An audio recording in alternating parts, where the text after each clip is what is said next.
আসসালামু আলাইকুম রহমতুল্লাহি ওবরকাতুহু। সম্মানিত দর্শক, জামায়াত ইসলামী বাংলাদেশ এবং তাদের ছাত্র সংগঠন শিবির, ইসলামী ছাত্র শিবির এই মুহূর্তে সকল আলোচনা এবং সমালোচনার কেন্দ্র বিন্দু। জামায়াতের আমির যেখানে যাচ্ছেন সেখানে খবর হচ্ছেন, তিনি যা কিছু করছেন সবই শিরোনাম হচ্ছে পত্রিকাতে এবং ইলেকট্রনিক গণমাধ্যমে তার ছবি বেশি প্রদর্শিত হচ্ছে, তার কথা ভাইরাল হচ্ছে। তিনি যেখানে টুক্কা দিচ্ছেন ওখানে তবলা বাজছে, তিনি যেখানে পিঠ মোছাচ্ছেন ওটি খবর হয়ে যাচ্ছে, তিনি যেখানে যাচ্ছেন সেখানে ইমামতি করছেন।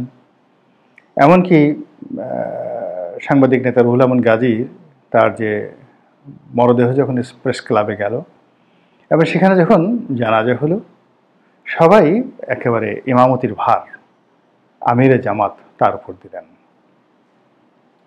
এটি একটি নজিরবিহীন ঘটনা, সেখানে সবাই তার পিছনে জামাতে নামাজ পড়লেন। আবার একটা অনুষ্ঠানে দেখলাম যে তিনি দাঁড়িয়েছেন, তার মাঝে একজন তরুণ উপদেষ্টা সমন্বয়ক, সম্ভবত মিস্টার নাহিদ বা ওনার নাম হবে উনি, তারপর সে মির্জা ফখরুল সাহেব দাঁড়িয়েছেন। তো নাহিদ সেই মাথা নিচু করে সম্ভবত পাজামা বা প্যান্ট ভাঁজ করছিলেন। আর ওই সময়টাতে জামাতের আমির তাকে পিঠ চাপ মানে থাপ্পড় দিয়ে পিঠে আসতে, এটিকে পিঠ চাপড়ানো বলে, স্নেহের দৃষ্টিতে যেটি করা হয়, অমন কিছু একটা করছিলেন। আর অমনি ক্যামেরা বারবার শুধু সেদিকে ক্লিক দিচ্ছিল। তো এরকম জামাতের আমিরকে নিয়ে যেভাবে মিডিয়া ব্যস্ত, একইভাবে শিবিরকে নিয়েও ব্যস্ত।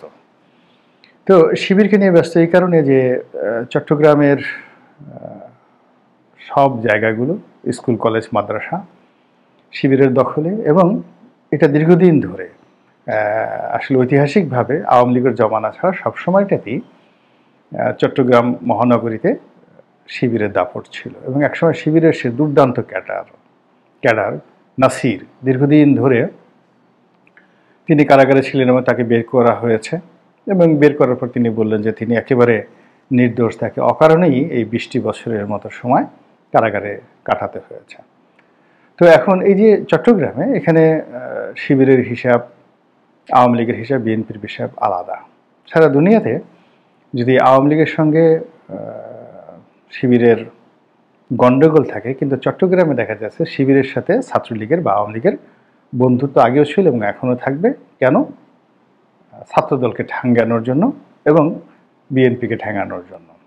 তো এরকম একটা আঞ্চলিক ভেদে একটা জায়গাতে রাজনীতি আছে। আবার চাঁপাইনবাবগঞ্জে যদি চিন্তা করেন, এই এলাকাতে একই অবস্থা।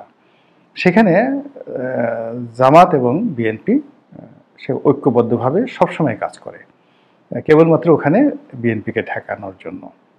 তো এখন রাজনীতির যে প্রেক্ষাপট, সেই প্রেক্ষাপটে আওয়ামী লীগ নেই। তো যারা আছে তাদের মধ্যে বিএনপি এবং জামাত, এই দুটো দলকে নিয়েই বেশি কথাবার্তা হচ্ছে, কারা ক্ষমতায় আসবে। এবং জামাত মনে করছে যে এটি তাদের একটা মোক্ষম সময়, তারা যদি এই সময়টিতে নিজেদেরকে গুছিয়ে ফেলতে পারেন এবং মোটামুটি 3-4 বছর তারা সময় পান, তাহলে জামাতের রাষ্ট্র ক্ষমতা লাভ এটি কোনো বিষয় না। এজন্য তারা বিভিন্নভাবে প্রচলিত রাজনীতির সঙ্গে তাল মিলিয়ে কূটনৈতিক কথাবার্তা বলছেন, নির্বাচনের কথা বলছেন, কিন্তু আবার তলে তলে ইউনিট সরকারকে একটা ব্রিদিং স্পেস দিচ্ছেন, সবচেয়ে বেশি ব্রিদিং স্পেস তারা দিচ্ছেন, যেন এই সময়টিতে সাংগঠনিকভাবে বিএনপি সমস্যায় পড়ে যায় এবং জামাত সাংগঠনিকভাবে গুছিয়ে নিতে পারে। তো জামাতের এই সকল যে কৌশল, এই সকল কৌশল নিয়ে আলোচনা হচ্ছে, সমালোচনা হচ্ছে। আবার জামাত যারা বিরোধী শক্তি, তারা আবার জামাতকে নিয়ে ট্রলও করছে। কিন্তু সবচেয়ে বেশি যে বিষয়টি হচ্ছে সেটি হলো একেবারে ছাত্রলীগের পেটের মধ্যে সে 2009 সন থেকে শিবির যেভাবে ঢুকেছিল এবং এখন যেভাবে ছাত্রলীগের পেট থেকে একটার পর একটা শিবির বের হচ্ছে, বড় বড় নেতা বের হচ্ছে, এতে আমরা রীতিমতো তাজ্জব হয়ে যাচ্ছি। এই যে একজন সমন্বয়ক যিনি আত্মপরিচয় প্রকাশ করলেন এবং যাকে বলা হয় যে তিনি ঢাকা বিশ্ববিদ্যালয়ের শিবিরের সভাপতি, তিনি ছাত্রলীগের পরিচয়ে এবং পরবর্তীতে সমন্বয়কের পরিচয় পুরো সময়টি তিনি বিশ্ববিদ্যালয়ে দাপিয়ে বেরিয়েছেন এবং এটিকে শিবিরের এবং জামাতের একটা অন্যতম কৌশল হিসেবে বিবেচনা করা হয় এবং জামাত এটা নীতিগতভাবেই সিদ্ধান্ত নিয়েছে, বিশেষ করে 2011 সনের পরে যখন আওয়ামী লীগের দমন পীড়ন নীতি খুব বেশি চলল এবং যখন গণজাগরণ মঞ্চের পরে আওয়ামী লীগ শিবিরকে টার্গেট করলো, তখনই শিবির এবং জামাত চেষ্টা করলো প্রথমত স্ক্রিন আউট অর্থাৎ দৃশ্যপট থেকে সরে যাওয়া। দ্বিতীয়ত তারা যেটা চেষ্টা করলো সেটা হলো কী করে সার্ভাইভ করা যায়। আর তৃতীয়ত আওয়ামী লীগের মধ্যে এবং ছাত্রলীগের মধ্যে কী করে বিলীন হয়ে যাওয়া যায় এবং সেই কাজে তারা এতটা সফল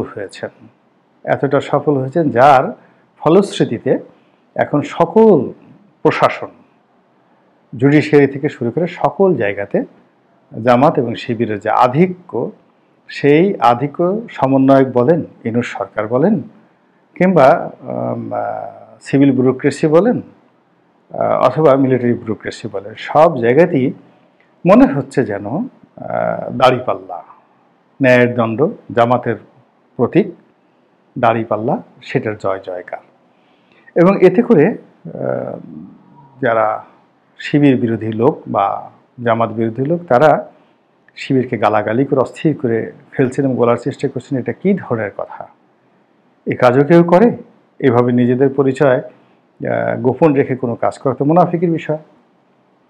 তো এর উত্তরে শিবিরে যারা লোকজন আছে তাদের বক্তব্য হলো যে কৌশল অবলম্বন করা তো ইসলামে জায়েজ আছে, আর স্বয়ং আল্লাহ রাব্বুল আলামিন তো মহাকৌশলী এবং সে কী কৌশল, তিনি দেখা যাচ্ছে যে মাছের পেটে যেভাবে ইউনূস নবীকে ঢুকিয়ে দিলেন, তো একইভাবে বাংলাদেশে হয়ে আমাদের ডক্টর মোহাম্মদ ইউনূসকে সেই কোন মাছের পেটে যে কীভাবে আল্লাহ রাব্বুল আলামিন কৌশল ঢুকিয়ে দিয়েছেন এটা তো আমরা এখনও টের পাচ্ছি না, আমরা এখনও বুঝতে পারছি না। আবার জামাত শিবিরকে আওয়ামী লীগের মধ্যে বা ছাত্রলীগের মধ্যে যেভাবে আল্লাহ রাব্বুল আলামিন বাঁচিয়ে রেখেছেন, এটিকে শিবিরে যারা লোকজন রয়েছেন তারা মনে করছেন একটা কারামত, আল্লাহর একটা কারামত। এই কারামত এই কারণে শিবিরের লোকজন নামাজ পড়ে, তাদের দাঁড়িয়ে আছে, তারা সুন্নতি কথাবার্তা বলে, আতরও মাখে, সত্য কথা বলে, তারপরে তারা লোকজনকে দেখলে জড়িয়ে ধরে। ইসলামী যে তাহাজিব এবং তমদ্দন, এটি ব্যাপকভাবে শিবির এবং জামাতের লোকজন রাজনীতির অঙ্গনে যেভাবে প্রতিষ্ঠিত করেছে, সমপর্যায়ের অন্য কোনো রাজনৈতিক দল এখন পর্যন্ত সেটি পারেনি। তো এই কারণে কি হচ্ছে, শিবিরকে নিয়ে কিন্তু নানা রকম কথাবার্তা হচ্ছে, ইতিবাচক এবং নেতিবাচক। যারা ইতিবাচক কথা বলার চেষ্টা করছে তাদের বক্তব্য হলো যেহেতু কোরআনকে তারা ফলো করেন, সুন্নাহকে তারা ফলো করেন এবং তারা যেহেতু কোরআনের ভিত্তিতে একটি রাষ্ট্র প্রতিষ্ঠিত করতে চান এবং যেহেতু তারা আল্লাহ রাসূলের সুন্নাহ অনুসরণ করেন, সেহেতু তাদের প্রতি একটা অলৌকিক রহমত এবং বরকত আল্লাহ সবসময় নাজিল করে আছেন। ফলে শত জুলুম অত্যাচারের মধ্যেও কিন্তু তারা বুক ফুলিয়ে চলেছেন। তাদের কারো ব্যবসা বাণিজ্য সমস্যা হয়নি, কারো বাড়িতে আগুন লাগেনি, কারো ছেলে মেয়ে নষ্ট হয়নি বা কারো প্রতিষ্ঠান দেউলিয়া হয়ে যায়নি, বরং বিরূপ অবস্থার মধ্যে থেকে তারা অনেকটা সাহসী হয়ে পড়েছেন। এবং তারা আরও অনেকে বলার চেষ্টা করছেন যে এই যে ছাত্রলীগের পেটের মধ্যে শিবিরের যে অবস্থান, এটা মূসা নবীর জামানাতে ফেরাউন দ্বিতীয় রামশেষের সঙ্গে আল্লাহ যে কৌশল করেছিলেন, অর্থাৎ দ্বিতীয় রামসেসের বাবা সেটা সম্রাট প্রথম সেতি। তো তিনি স্বপ্নে দেখেছিলেন যে বনী ইসরায়েল বংশে এক পুত্র সন্তান হবে এবং তিনি বনী ইসরায়েলদেরকে স্বাধীনতা দেবেন এবং তার হাতে ফেরাউনের পতন হবে। তো এই কারণে তিনি সমস্ত যে নির্দিষ্ট দিয়েছিল সে সমস্ত বনী ইসরায়েল যারা দাস হিসেবে মিশরে কাজ করছিল তাদের সবাইকে হত্যা করার, অর্থাৎ একটা নির্দিষ্ট দিনে সকল শিশু সন্তানদেরকে হত্যা করার নির্দেশ তিনি দিলেন। তো যাই হোক, প্রকৃতির অপার মহিমায় দেখা গেল যে হযরত মুসা আলাইহিস সালামের মা তিনি প্রসব করে সেই শিশু নীল দরিয়ায় ভাসিয়ে দিলেন, মানে নীল নদে ভাসিয়ে দিলেন এবং সেটি ভাসতে ভাসতে ভাসতে ভাসতে একেবারে ফেরাউনের রাজপ্রাসাদে সেই যে শিশু ফেরাউনের যে বহনকারী যে এটাকে দেখানো হয়েছে একটা ছোট, সেই সময় প্যাপিরাসের তৈরি, খড়কুটোর তৈরি এক ধরনের নৌকা তৈরি করতো, ছোট নৌকা। তো এই নৌকাটি ফেরাউনের যে বোন, সম্রাট প্রথম সেতির বোন অর্থাৎ রামসিস, যার সাথে হযরত মুসা নবীর যুদ্ধ হয়েছিল, সেই রামসিসের ফুফু তিনি তাকে কোলে তুলে নেন এবং তিনি যেহেতু নিঃসন্তান ছিলেন তিনি তাকে মানুষ করতে থাকেন এবং তিনি রাজপরিবারের একজন সদস্য হিসেবেই হযরত মুসা আলাইহিস সালাম তিনি সেই সম্রাট প্রথম সেতি তার দরবারে এবং তার প্রাসাদে লালিত পালিত হতে থাকেন।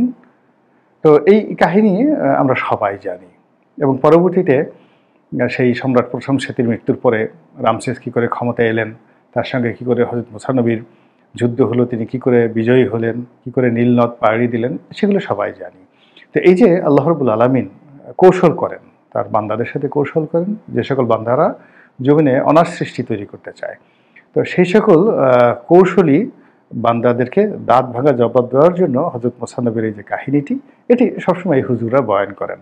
তো সেই কাহিনীর সাথে সামঞ্জস্য রক্ষা করে এখন অনেকে যারা জামাতপন্থী লোক তাদের বলার চেষ্টা করেন যে এখানেও মানে আল্লাহর কৌশল বলেন, বান্দার কৌশল বলেন, বা মানে যুগপৎভাবে এই জমিনে পলিটিক্যাল সায়েন্সের সেই সূত্র বলেন কিংবা ম্যাথমেটিক্স বলেন, এই সবই একসাথে কাজ করেছে এবং সেই সূত্রমতেই জামাত আস্তে শিবিরের অর্থাৎ জামাত শিবির একেবারে নিরাপদে নিশ্চিন্তে আওয়ামী লীগের কোলে বসেছে জামাত, এবং শিবির নিশ্চিন্তে ছাত্রলীগের পেটের মধ্যে ঢুকে পড়েছে এবং সময় মতো তারা আবার সেখান থেকে একেবারে সগর্বে ভেসে এসে বের হয়ে এসেছেন। এখন এই যে তাদের বেড়ে ওঠা এবং নতুন প্রেক্ষাপটে তাদের যে তৎপরতা, এটি কি ধরনের সমীকরণ তৈরি করবে আগামী দিনের রাজনীতিতে, সেটি এখন দেখার বিষয়। আল্লাহ আমাদের সবাইকে হেদায়েত দান করুন এবং হেফাজত করুন। আসসালামু আলাইকুম ওয়া রাহমাতুল্লাহি ওয়া বারাকাতুহু।